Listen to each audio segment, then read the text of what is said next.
So now we are going to turn to our second adult speaker. So we have Matthew LaRock, who will be telling his story.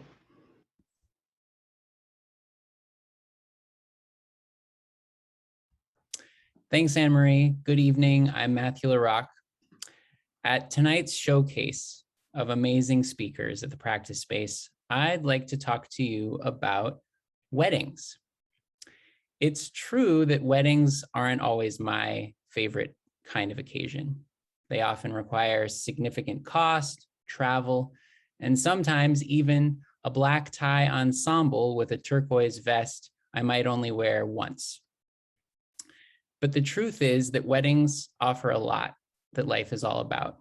A momentous day, complex negotiations, bold vows, compromise, leaps of faith, big emotions, and of course, speeches.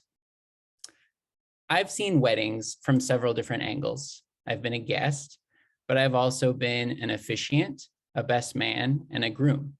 And from each perch, I've had to give a speech. In 2011, I officiated a wedding of a close high school friend.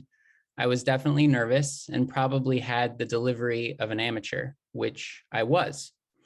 But apparently, I was good enough that someone came up to me afterward and said, "Matthew, I didn't know you were a man of the cloth." It wasn't true, but the fact that I fooled him meant a lot to me. In 2013, my college roommate asked me to be his best man. His wedding was held at the Seattle Zoo, and steps from the penguin exhibit, I gave a pretty typical speech. I roasted the groom, celebrated the bride, and raised a glass to the happy couple. I made them laugh, which made me feel like I had done a good job. Then in 2015, I got married to my wife, Laura. At my own wedding, a small family gathering, all 22 attendees heard my vows, but really, mine was a speech for an audience of one.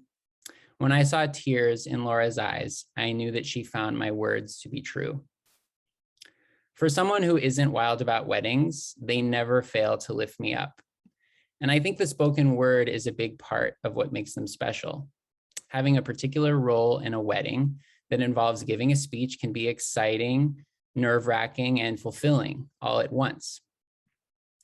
But even just bearing witness to a wedding is a gift in itself. And I carry the words of others from weddings past to this day.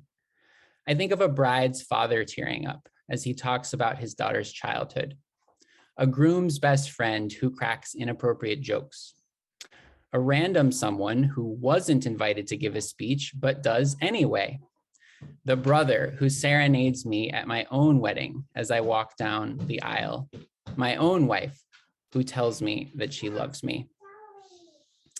In these moments, weddings make sense, and the words that fill them make them beautiful.